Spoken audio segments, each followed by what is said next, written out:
Very good morning to all the students. आज हम हमारा थर्ड लेक्चर शुरू कर रहे हैं और आज मेरा बहुत ही फेवरेट सब्जेक्ट जो लिटरेरी डिवाइसेस जिसे बोलते हैं लिटरेचर में मेरा सबसे फेवरेट एमए के अंदर इसमें मैंने बहुत काम किया है। तो मैं आज आपको इसका इंट्रोडक्शन करवा देता हूँ। हालांकि आपने 8th में 9th में 10th में 11th में 12th में सभी जगह ग्रामर में पोएट्री पढ़ते वक्त ये ज़रूर आता है लिटरेरी डिवाइसेस, पर इसका जो एकदम एक्सटेंडेड वर्जन है वो हम डिस्कशन करेंगे। मेरे ख्याल से इसमें 2 से 3 लेक्चर्स हमारे हम इसमें इसको डिवोट करेंगे, तो हमको ज़्यादा से ज़्यादा मज़ा भी आएगा, पता भी चलेगा और एक बार लाइफ टाइम के लिए इसको हम एंड कर देंगे। इतना बढ़िया तरीके से हम इसको लिटरेरी डिवाइसेस को समझेंगे। हालांकि लिटरेरी डिवाइसेस बहुत सारे हैं, पर मैक्सिमम अगर आप देखें तो मेटाफर सबसे इंपॉर्टेंट लिटरेरी डिवाइस है, ऐसा मैं मानता हूँ। और मेटाफर जब हम मेटाफर सीख लेते हैं तो ऐसा बोला जाता है कि आप मेटाफर समझ गए तो आप ऑलमोस्ट सारे लिटरेरी डिवाइसेस को समझ गए। पर मेटाफर से रिलेशन के अंदर बहुत सारी चीज़ें ऐसी हैं जो आपको समझ में भी आएंगी, मज़ा भी आएगा। मेटाफर का सबसे क्लोज कजिन है वो है सिमिली। एक तो वर्ड भी समझते जाना, उसका प्रोनाउंसिएशन भी सीखते जाना, बिकॉज प्रोनाउंसिएशन बहुत ज़रूरी है। प्रोनाउंसिएशन ये डिसाइड करता है कि आप कितने पढ़े लिखे हैं, कितना आपका क्लैरिटी है, आपकी ज़ुबान कितनी साफ है। तो ये बहुत ज़रूरी होना चाहिए। पढ़े लिखे और जो पढ़ लिख नहीं पाए हैं उनके बीच का डिफरेंस क्रिएट करता है। जब किसी के सामने बात करते हैं, प्रेजेंटेबिलिटी आपकी कितनी अच्छी है वो दिखती है। आप अपना जो सर्टिफिकेट है वो अपने गले में लगा के नहीं घूम सकते हैं कि मैं 99% से पास होके आया हूँ, वो है। तो वो उसका कोई इतना इफेक्ट वो कब होगा जब आपको वर्क दिया जाएगा। जब वो वर्क आप करेंगे तब आपको पता चलेगा कि आप कितने आगे वाले को पता चलेगा आप कितने इफिशिएंट हैं। पर सबसे पहले इंटरव्यू आपने सुना होंगे, जब इंटरव्यू होता है तो लोग आमने सामने बैठ के बात करते हैं। जब बात करते हैं तो पहला लफ्ज जो मुंह से निकलता है तब आगे वाले को पता चलता है कि आप कितने क्लियर हैं, आपकी ज़ुबान कितनी साफ है, आपकी कम्युनिकेशन स्किल्स कितनी बेहतरीन है। तो वैसा ही वो पहचानना भी हमें आना चाहिए और हमें उसको उस लैंग्वेज को हम कैसा उसके साथ क्या जेस्ट कर सकते हैं, कैसा उसके साथ मज़ा कर सकते हैं, कितना उसको बड़ा कितना कम ज़्यादा, वो सब हम उसके साथ लैंग्वेजेस के जो गेम है वो मैं आज आपको सिखाऊंगा। Literary devices. अब आपने देखा होगा कि सबके पास एक घर के अंदर एक छोटा टूल बॉक्स जैसा होता है। अब वो जो टूल बॉक्स है उसके अंदर बहुत सारे छोटे छोटे नट बोल्ट कसने के लिए स्क्रू ड्राइवर्स होते हैं। अलग अलग उसके पाने होते हैं, कोई 4 वाला होता है, कोई 3 होता है, कोई 1 होता है, कोई हल्का होता है, कोई पिन जैसा हल्का सा होता है। तो ऐसे 32-34 वो टूल डिवाइसेस येलो कलर का बहुत लोगों के घर में आजकल अवेलेबल है, वो आप देखेंगे। पर अब उसकी एक सिंपल सी चीज़ है, जो नट जिसके साथ मैच करता है वो उसी से खुलेगा और वो उसी से ही पैक होगा। तो ये उस प्रकार के nut and bolt and screw drivers हैं जो हमारे बहुत काम आएंगे। और अगर ये हमको समझ में आ गया तो हम बड़ी सी बड़ी जो लिटरली मशीनरी है, जो हम पूरा जो मशीन पढ़ने वाले हैं यहाँ पे, जो पूरी की पूरी पोम, जो बहुत ही अच्छे तरीके का मैकेनिज्म जो राइटर ने यूज़ किया है, हम उसको अच्छे तरीके से समझ पाएंगे। अब आपके लिए खुशी की बात यह है कि गुजरात बोर्ड में और CBSE के अंदर आपको लिटरेरी डिवाइसेस बनाने नहीं पड़ते हैं। लिटरेरी डिवाइसेस खाली आपको पहचानने हैं, आपको आइडेंटिफाई करने हैं। तो ये आपके लिए बहुत अच्छी चीज़ है और सुख का समाचार है कि हमें सिर्फ आइडेंटिफिकेशन ही करना है। पर आइडेंटिफिकेशन कैसे होगा? बकरी में भेड़ में क्या फ़र्क है? तो वो दोनों का जो फ़र्क आपको यहाँ पे पता चल जाएगा कि बकरी क्या है, भेड़ क्या है। तो उन दोनों के जो, अब गाय कितने टाइप की होती है, गाय हमने सबने देखी है, बट जर्सी गाय अलग होती है, गिर गाय अलग होती है, भैंस आपने बहुत सारी देखी है, मुर्रा भैंस अलग है, जाफराबादी भैंस अलग है, ठीक है। तो वो उन भैंसों की क्या क्वालिटीज़ है और क्या, तो वो ये जानवर की भी क्वालिटीज़ कितनी अलग अलग टाइप की होती है। तो वो उसके भी नॉलेज आप देखोगे तो बहुत सारे लोग बैठे आपको बताएंगे। तो वैसा का वैसा वर्ड की डेंसिटी क्या है, वो वर्ड का टोन क्या है, वर्ड की क्वालिटी क्या है, वो जो लाइन लिखी हुई है उसका क्या, उसके अंदर क्या चीज़ है वो हमें पता चल जाएगा। तो वो लिटरेरी डिवाइसेस हम आज सीखने के लिए हमारा जो फर्स्ट लेक्चर है लिटरेरी डिवाइसेस का वो हम शुरू करेंगे। ये मेरा बहुत ही फेवरेट है क्योंकि इसके अंदर बहुत ही एक्सपेंशन फैला हुआ है। अब मैं थोड़ा आपको एक एग्जाम्पल दे देता हूँ तो आपको एक बात समझ में आएगी कि हम एक्चुअल में बात किस बारे में कर रहे हैं। लिटरेरी डिवाइसेस क्या चीज़ है उसको समझने के लिए हम एक सबसे इंपॉर्टेंट चीज़, मैं एक बात मान लेता हूँ। चलो फॉर एन एग्जाम्पल हम लेते हैं, आप किसी भी रूम में भी बैठे होंगे जिस भी रूम में आप बैठे होंगे तो वहां पे एक पंखा जरूर होगा, ठीक है। अब जो पंखा है, अब मैं आपको बोलूं कि इसके बारे में आप कुछ लिखिए, पंखे के बारे में कुछ, एक आपको टास्क दिया मैंने, पंखे के बारे में आप क्या लिख सकते हैं। सिंपल लैंग्वेज में आपको लिखना, सिंपल लैंग्वेज में आप ये लिखेंगे एक पंखा है, उसके 3 पर हैं और वो इलेक्ट्रिसिटी से चलता है और एक दिशा में वो घूम रहा है। जब वो घूमता है तो उसके ब्लेड्स इस टाइप के हैं कि उससे हवा आती है हमें। ये साइंटिफिक प्योर बहुत अच्छा तरीका है। अब जो लिटरेरी स्टूडेंट है, जो लिटरेचर वाले स्टूडेंट हैं, उनका दिमाग कैसा चलता है और वो कैसे इसको प्रोड्यूस करेंगे, तो अब वो आपको एक एग्जाम्पल देना चाहता हूं मैं। चलो मैं मान लेता हूं ये पंखा जो है, इसको मैं आपको एज एन एग्जाम्पल समझाता हूं कि ये जो पंखा है ना, वो है ब्रह्मांड। अब मैंने मेटाफर कर दिया, मेटाफर आगे बढ़ाऊंगा तो मेटाफर क्या है, तो मेटाफर मैंने किया कि ये है ब्रह्मांड, ठीक है। अब ब्रह्मांड में जो एक पर है, पहला पर, वो क्या है मालूम है? वो आप यानी कि आपकी आत्मा, वो उसका पहला पार्ट है। दूसरा जो पर है, जो दूसरा पर है, वो क्या है? परमात्मा। कि परमात्मा कौन? गॉड, ठीक है। दूसरा पर है परमात्मा। तीसरा जो पर है वो है मोक्ष, सैल्वेशन, मोक्ष की प्राप्ति हो जाएगी। अब देखो कितने बड़े बड़े वर्ड्स यूज किए मैंने पंखे के ऊपर लगा दिए, ठीक है। एक को मैंने बना दिया मेटाफर, मेटाफर में पहले पर आप, दूसरा पर परमात्मा, तीसरा पर क्या है? मोक्ष, सैल्वेशन। हम परमात्मा की तरफ क्यों जाएंगे? अब देखो ये पंखा अब पड़ा है, स्टैटिक है, आप कहीं नहीं हिल रहे हो, कुछ नहीं, पंखा कुछ काम का नहीं है, कोई लेने जैसा नहीं है, ठीक है। पर अगर उसके अंदर भक्ति की इलेक्ट्रिसिटी आ जाए, सुनने लायक बात है, भक्ति की इलेक्ट्रिसिटी, किसी ने गुरु बिना ज्ञान नहीं, गुरु बिना गति नहीं, तो गुरु की जो अगर इलेक्ट्रिसिटी आ जाए आपके पास, गुरु के द्वारा दिया गया ज्ञान आपको हल्का सा भी झटका लग जाए, पहुंच जाए आप तक, तो आप क्या करोगे? आपकी दिशा किस तरफ जाएगी? पहला जो पंखा है वो दूसरे की तरफ जाएगा। दूसरा क्या है? परमात्मा। परमात्मा की तरफ जब हम गए तो परमात्मा किसकी तरफ आपको लेके जाएगा? मोक्ष की तरफ। और जब आप जितनी गति से चलोगे, जितनी गति से, जितनी स्पीड से, जितनी आपकी इच्छा होगी परमात्मा की तरफ जाने की, जितनी आपकी पावर होगी, उतनी ही स्पीड के अंदर वो तीनों चीजें घूमेंगी। और जब तीनों चीजें, वो आप सैल्वेशन की तरफ, परमात्मा आपको सैल्वेशन की तरफ ले जाएंगे, आप उनकी तरफ जाएंगे, तो जब ऐसा होगा तो एक दिन आप एक मेव राम कृष्ण परमहंस बन जाओगे। परमहंस मतलब आत्मिक शांति, कहता बंदा खुदा एक हो गए, सब एक हो जाएंगे। जब आप एक हो जाओगे तब एक फायदे का सौदा ये भी होगा, आप दिखाई नहीं दोगे किसी को, आप मोक्ष की प्राप्ति आपको हो जाएगी। क्या आप गिन नहीं पाओगे, कोई बाहरी व्यक्ति नहीं बता पाएगा कि परमात्मा कौन है, आत्मा कौन है, मोक्ष कब हुआ।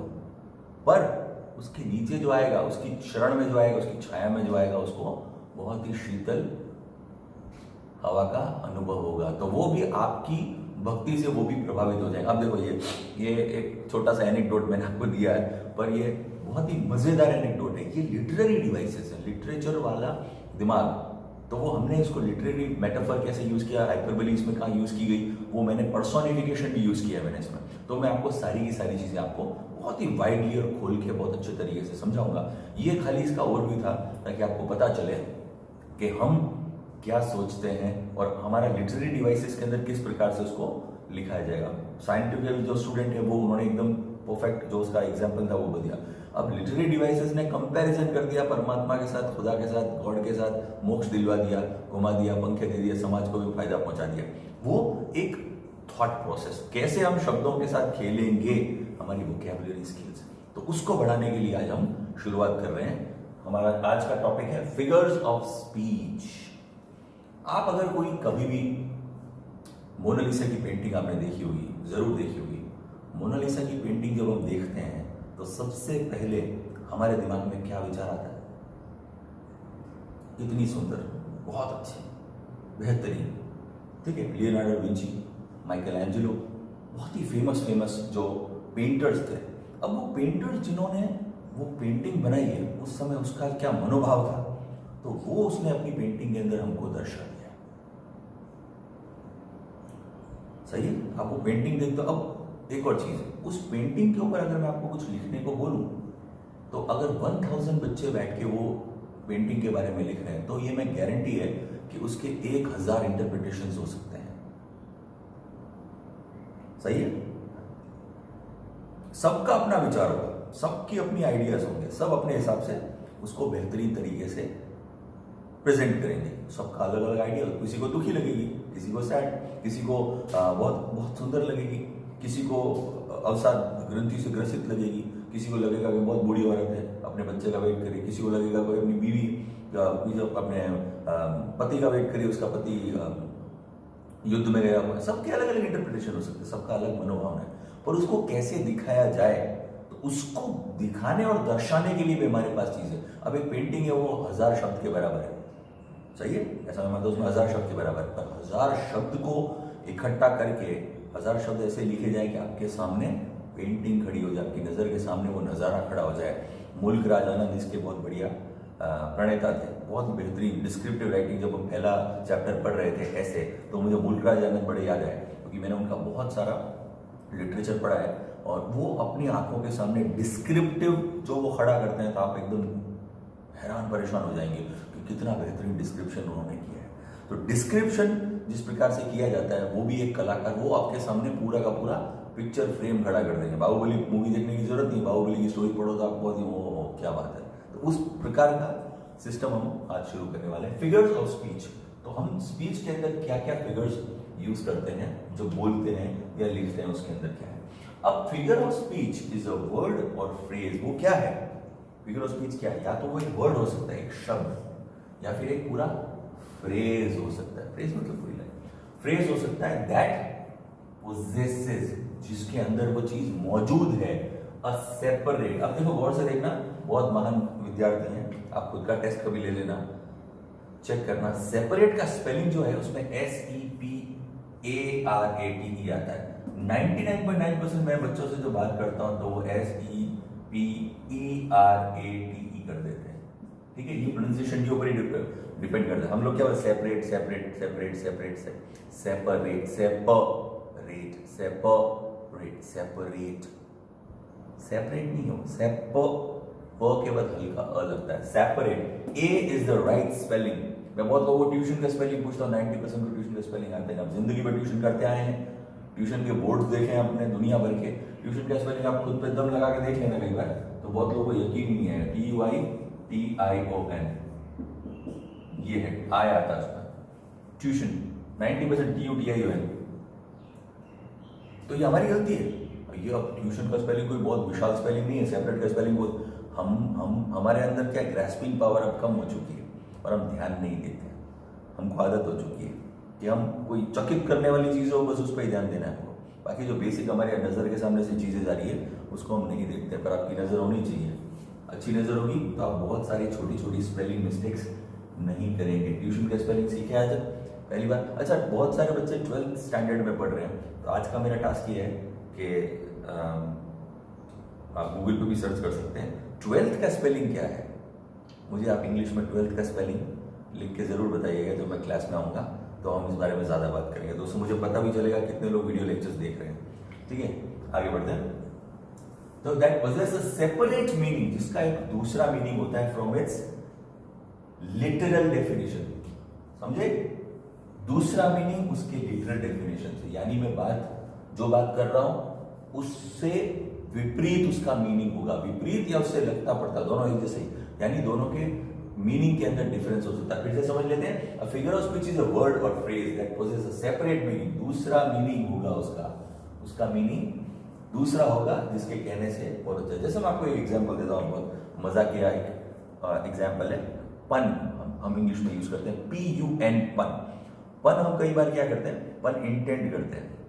इंटेंड मतलब मैं चाहता हूँ आगे वाले का मजाक उड़ाऊं। अभी देखो, किसी भी तरीके से हम कुछ भी, आज की तारीख में पॉलिटिकली करेक्ट हम नहीं हो सकते हैं। पॉलिटिकली करेक्ट होने जाऊँ तो मैं किसी को नहीं। अगर आप सोचो, एक बहुत ही काला सा इंसान, बहुत ज़्यादा काला, मैं भी सांवला हूँ, इतना ज़्यादा मैं भी गोरा नहीं हूँ, बट बिल्कुल जो काला व्यक्ति अगर आए, आप सोचो, इमेजिन करो, तो वो अगर एंट्री करे, आपसे मिलने आए, आपका फ्रेंड है, फ्रेंड के साथ ही मजाक हो सकता है, तो आप उसको, ओहो ऋतिक, आज तो तुम ऋतिक लग रहे हो, आओ ऋतिक, आप वो खुद समझ जाएगा कि मैं ऋतिक रोशन नहीं हूँ, मैं I am bit on a dark side, मैं किसी डार्क व्यक्ति के खिलाफ नहीं हूँ, बट एक सिंपल सा एक एग्जाम्पल देना पड़ता है। तो वो ऋतिक रोशन कौन है? वो गोरा है, लंबा है, चिट्टा है, आंखें पूरी है। तो वो बात सब तो वो खुद समझ जाएगा मेरा मजाक उड़ाया जा रहा है। आपने तो कुछ उसका अपमान नहीं किया, आपने कोई उसके साथ गलत शब्द नहीं किया, ठीक है, उसको कालू नहीं बोला, मोटू नहीं बोला, कुछ नहीं बोला, पर आपने उसे क्या बोला? ऋतिक, अरे ऋतिक आओ। तो वो खुद समझ जाएगा भैया मेरे साथ हो रहा है मजाक। तो शब्द बोला गया पर उसका मीनिंग कुछ और है, तो वो उसको पन इंटेंडेड हो गया। आगे बढ़ते हैं। It can be a metaphor. वो क्या हो सकता है? मेटाफर हो सकता है। मेटाफर जो वर्ड है वो साइंस वाले बच्चे बहुत जल्दी और तुरंत समझ जाएंगे, क्योंकि मेटाफर वर्ड आया है मेटामॉर्फोसिस। मेटामॉर्फोसिस एक प्रक्रिया है जिसमें बटरफ्लाई, कुकून में से बटरफ्लाई बनती है। समझा? छोटा सा कीड़ा होता है, वो अपने आसपास कुकून बनाता है।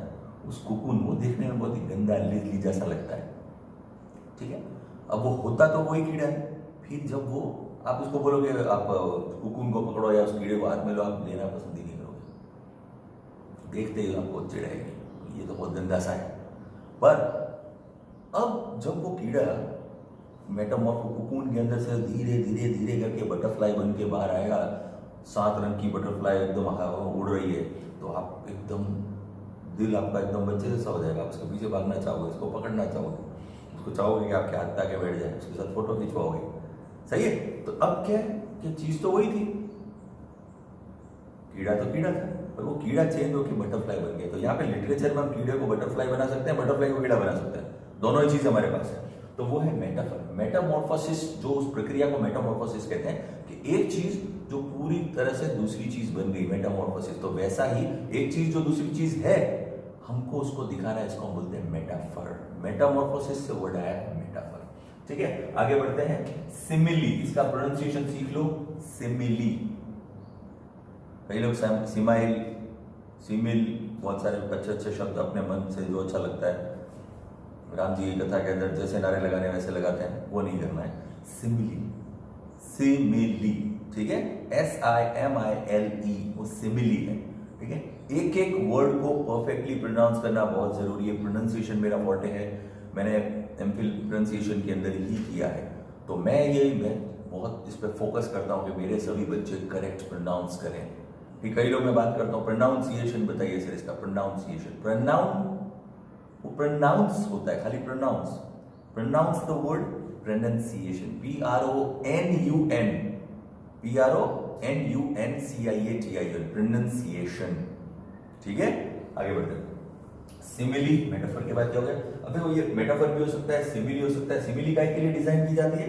टू मेक अ कंपैरिजन, दो चीजों के बीच में कंपैरिजन। ऐसे आपने बहुत बार सुना होगा, आपके मम्मी पापा सबसे अच्छे लिटरेरी डिवाइसेस के एक्सपर्ट है, ऐसा मैं मानता हूँ।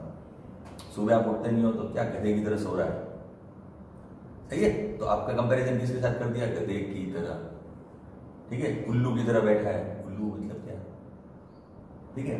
अब इंग्लिश लिटरेचर के अंदर उल्लू को वाइज बोला गया है, ठीक है। लाइक आपको अगर इंग्लिश में कोई बोले तो लाइक आउल, तो मतलब वाइज है, समझदार है। उल्लू को सबसे ज्यादा समझदार माना गया, ठीक है। तो थोड़ा कंपैरिजन ध्यान रखना, आपकी मम्मी आपको क्या समझती है वो देखना। Make a comparison. It can be the repetition, वो रेपिटेशन भी हो सकता है। रेपिटेशन मतलब कोई चीज को बार बार बार बार बार बार हम कर सकते हैं, ठीक है ना। आपने वो सॉन्ग सुना होगा, सुबह से लेके दिन तक, दिन से लेके शाम तक, शाम से लेके रात तक, क्या किया क्या किया क्या किया। तो ऐसे किस प्रकार का, ये सॉन्ग्स के अंदर ही आएगा। सॉन्ग एक टाइप का लिरिक है, लिरिक के बारे में भी हम जानेंगे। वो ये सब भाषा के फॉर्मेट्स हैं, ठीक है। रेपिटेशन ऑफ और एलिटरेशन। एलिटरेशन में क्या होता है? देखो, she sells seashells on a sea shore, she sells seashells on a sea shore, सर्श, ठीक है। चंदू के चाचा ने चंदू की चाची को चांदनी चौथ में चांदी के चम्मच से चटनी चटाई, चा, एलिटरेशन, ठीक है। तो ये सब चीजें आपको समझ में आएंगी। एलिटरेशन हुआ, और सबसे बढ़िया मेरा जो फेवरेट है वो एग्जैजरेशन और हाइपरबोली। किसी चीज को बहुत बड़ा चढ़ा कर पेश करना। सुबह की बजी है 7, आपकी माता जी बोल रही है उठ जा बेटा, 9:30 बज गई है। रोजाना आपके साथ होता है। आपके फ्रेंड को आपने बोला कि हिमालय मॉल पे मिलेंगे, ठीक है, आप नहीं पहुंचे, 5-10 मिनट लेट हुआ, 5 मिनट मैक्सिमम लेट हुआ, मैं तेरा 10 घंटे से इंतजार कर रहा था। सही है? इतनी भूख लगी है कि मैं पूरा हाथी खा जाऊं, पेट में चूहे दौड़ रहे हैं यार, चूहों ने फुटबॉल खेल रखा है, ये सब एग्जैजरेशन। हमारी लाइफ एग्जैजरेशन से भरी पड़ी है, हम चीजों को एग्जैजरेट करते हैं। ये वर्ड भी सीख लो, बहुत अच्छा वर्ड है, एग्जैजरेशन। इसको बोलते कैसे? एक्सैजरेशन, एग्जैजरेशन। ई और ए में बहुत फर्क है। ई में हर जगह ई और आई, ई कैसे आता है वो आगे हम ज्यादा वोकैबुलरी स्किल्स में ज्यादा सीखेंगे। एग्जैजरेशन मतलब किसी चीज को बढ़ा चढ़ा कर पेश करना। किसी भी चीज को हम कितना बढ़ा सकते हैं, बढ़ा चढ़ा। उसका एक बहुत फाइन एग्जांपल मैं आज आपको दूंगा, हाइपरबोली का, आप बहुत खुश हो जाएंगे। अगला है एग्जैजरेशन और हाइपरबोली। अब ये जो वर्ड है वो भी आप देखो, कई लोग इसको हाइपरबोल, हाइपरबोली, हाइपरबोले, जो मना है वो बोले, नहीं, सिंपल सादा एक इसका मैं इनको सब पहले लिख के बता देता हूं, मेटाफॉर। मेटाफॉर के बाद र की जरूरत नहीं है। र एक इकलौता ऐसा इंग्लिश का वर्ड है जिसको हम गोस्ट बोलते हैं। लिटरेचर में हम आपस में जब बात करते हैं लिटरली, तो हम बोलते हैं इट्स अ गोस्ट वर्ड, क्योंकि 90% वो है ही नहीं, गायब हो जाता है। मेटाफर, मेटाफर नहीं, मेटाफर, ठीक है? गोस्ट आर्ट, इसको गोस्ट आर्ट भी बोलते हैं। और सबसे फनी बात बताऊं, जब आप आर्ट बोलोगे तो भी आर्ट नहीं बोला जाता है, आर्ट, आर्ट, वो आप समझ जाओगे मैं जब बताऊं। मेटाफर, ठीक है? हमारा पहला मेटाफर है। फिर है सिमिली, ठीक है सब, सिमिली। अगला है एलिटरेशन, ये तो इजी है, इसमें कोई प्रॉब्लम नहीं आएगा। एलिटरेशन, एलिटरेशन सबसे बढ़िया। हाइपर, एग्जाम के दौरान पे आप हो जाते हो ना हाइपर, हाइपर बली। अब ये हाइपर बली है, बाहुबली, हाइपर बली, याद रखना, ठीक है? अब हम सबसे पहला जो हमारा लिटरेरी डिवाइस है उसके साथ हम शुरू करते हैं, वो है मेटाफर, ठीक है? ओके,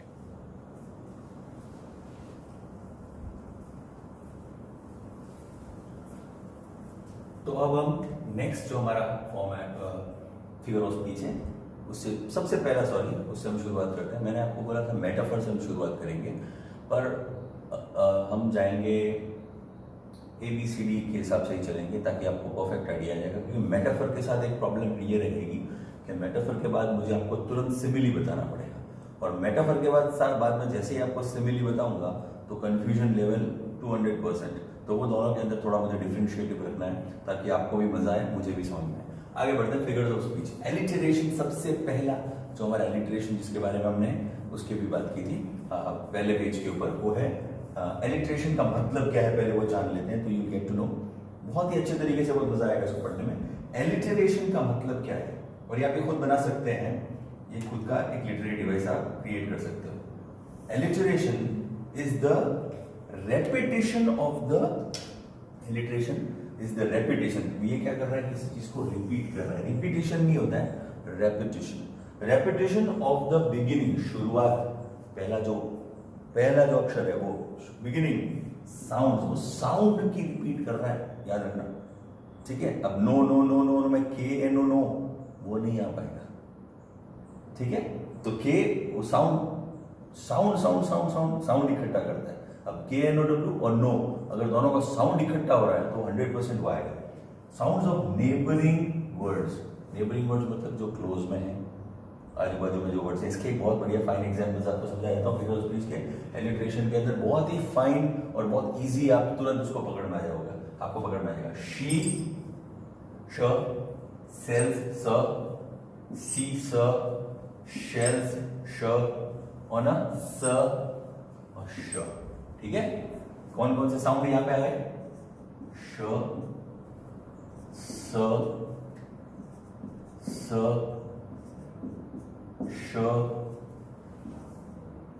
स और फिर से श, स श स श स श स श, समझ में आई? श स श, ठीक है? ये कोई स्पेशल स्कीमिंग नहीं है। स श स श स श, पहला जो साउंड क्रिएट हो रहा है, नेबरिंग वर्ड्स, ये दोनों सभी नेबरिंग वर्ड्स है, इसीलिए इसके लिए हमने क्या यूज किया है, एलिटरेशन। एलिटरेशन किसके लिए यूज होता है वो आप बात फिर से समझ लो। ये इसको इफेक्ट क्रिएट करने के लिए, आगे वाले को मजा आए, आप उसका इफेक्ट क्रिएट कर पाओगे। She sells sea shells on a sea shore, ठीक है। इसको हमारी दूसरी लैंग्वेज के अंदर हम क्या बोलते हैं, टंग ट्विस्टर भी बोलते हैं, TONGUE, टंग ट्विस्टर, यानी कि जुबान को मोड़ने वाला। जुबान मुड़ती है इससे, बार बार शश करोगे तो प्रॉब्लम होती है, ठीक है। इसलिए पर लिखने में आप समझ जाओ। आगे बढ़ते हैं। वॉल्टर व वंडर्ड व वेयर व विनी व वॉज। हर शब्द में है। वॉल्टर आश्चर्यचकित था कि विनी कहां है, वो सोच रहा था, ढूंढ रहा था विनी को। Walter wondered where Winnie was, ठीक है। www सब आ गया। आगे है Nick needed new notebooks. Nick को नई नोटबुक चाहिए, ना ना ना ना, ठीक है। Please put paints practice piano, piano नहीं पियानो, ठीक है। प्लीज पुट अवे, छोड़ दो अपने पेंट्स यानी कि जो आप पेंटिंग करने वाली चीजें, एंड और प्रैक्टिस करो किसकी, द पियानो। पापा पापा आ गया, समझ में आ गई बात। बहुत ही इजी है लिटरेशन, पहला फॉर्मेट सीखने के लिए बहुत अच्छा। अच्छा, एक मैं आपको और चीज बताता हूँ। एलिट्रेशन और भी बहुत सारी चीजों में होता है, जैसे कि नामों में भी। कोको कोला आपने देखा है, कोको कोला ब्रांड है, ठीक है, कोका कोला, तो कोका कोला ब्रांड। फिर डोनाल्ड डक के बारे में आपने सुना होगा, डोनाल्ड डक डिज्नी का बहुत famous. Then Mickey Mouse, Disney ने बनाया था, वॉल्ट डिज्नी ने। पीटर पार्कर, स्पाइडरमैन का घर का नाम पीटर पार्कर। फिर वंडर वुमन, समझ गए आप, ठीक है ना, एवेंजर्स। तो ये जो सारी चीजें हैं, ये अब बोलोगे ऐसे तो सर बहुत सारे नाम है, प्रकाश पंडित, प्रतीक पंड्या, ठीक है, पप्पा, ये भी बोल रहे बेटा, वो सब जीवित है। ये सब के सब क्या है मालूम है, ये सब लिटरेरी डिवाइसेस के अंदर है, समझे। ये बनाए गए, ये फिक्टिशियस है, इनको बनाया गया है, ठीक है, फिक्शन है ये। फिक्शन में कोको कोला बनाया गया, किसी आदमी का नाम से नहीं लिया गया। डोनाल्ड डक एक्चुअल के अंदर नहीं है, ये सब मिकी माउस नहीं है, पीटर पार्कर नहीं है, वंडर वुमन नहीं है, ठीक है। वंडरफुल वुमेन हो सकती है, वंडर वुमन अभी तक मैंने नहीं देखी है, ठीक है। तो ये बात आप समझना। आज का टास्क सभी लोगों का ये है कि हम हमारा अब ये इसको शुरू करते रहेंगे, हम रोजाना दो टॉपिक लेते रहेंगे, तो हमको आइडिया आ जाएगा कि हम कितना लिटरेरी डिवाइसेस को समझ पाए। और ऑलमोस्ट जितने भी डिवाइसेस हैं, सिनेक्टकी है, एनाफोरा है, एलिटरेशन है, हमने कर लिया। हाइपरबोली पे हम जाएंगे, यूफेमिज्म पे हम जाएंगे, आयरनी को हम देखेंगे। तो जितने भी हमारे लिटरेरी डिवाइसेस को बहुत ही परफेक्टली समझ लेंगे, तो बार बार उसको समझने की हमको जरूरत नहीं पड़ेगी। एक बार में फाइन एग्जाम्पल, उसकी definition, example definition, example definition. और जैसे ही समय आएगा, सबसे पहली बात मैं आपके बुक के अंदर जितनी भी पोम्स हैं, उन सभी पोम का A to Z ऊपर से लेके नीचे तक डिसेक्शन करूंगा, और उसमें से जितने भी हमारे लिटरेरी डिवाइसेस है वो सभी आपके सामने प्रेजेंट करूंगा। तो आपको बोर्ड के अंदर किसी टाइप की प्रॉब्लम नहीं होगी, ठीक है। But for a time being हम एक काम कर सकते हैं, आपको एलिटरेशन के 10 एग्जाम्पल्स लिखने हैं और वो मुझे दिखाने हैं एज सुन एज पॉसिबल, ठीक है। आज का टास्क ये है कि हम एलिटरेशन के 10 एग्जाम्पल्स प्रोड्यूस करें। दूसरा, आपकी जो बुक है, टेक्स्ट बुक, उसमें से आपको एटलीस्ट 5 एलिटरेशंस आइडेंटिफाई करने हैं। और प्लीज इंटरनेट की मदद ना लीजिएगा, अपना दिमाग खुद लगाइएगा, क्योंकि आप जितना इंटरनेट पे हैं उससे 10 गुना ज्यादा मैं इंटरनेट पे हूँ, ठीक है। मैं ढूंढ लूंगा कि आपने कहां से। Plagiarism is absolutely not allowed, ठीक है। Google is a very nice thing, Wikipedia is a superb thing, YouTube is awesome, but at the same time आप अपना दिमाग लगाएं और बेस्ट ऑफ द बेस्ट दें, तो मुझे भी मजा आएगा। आपका दिमाग जितना तेज चलेगा, उतना ही आप एलिटरेशन को और लिटरेरी डिवाइसेस को जल्दी से जल्दी पकड़ पाएंगे, ठीक है। अपना टारगेट बोर्ड में विकीपीडिया नहीं है, मोबाइल अभी चल रहा है लॉकडाउन, उसके बाद मोबाइल वापस बैन है। तो अभी हम जितना यूसेज ले सकते हैं उतना यूसेज लेंगे, और हम अपने खुद का दिमाग लगा के उसको प्रोड्यूस करेंगे, ठीक है। आज का हमारा जो 3rd लेक्चर है उसे मैं कंक्लूड करता हूँ, और आगे हम इसी डायरेक्शन में आगे बढ़ते जाएंगे। लिटरेरी डिवाइसेस हम आगे से आगे सीखते जाएंगे। ओके, गुड डे, एंजॉय कीजिए।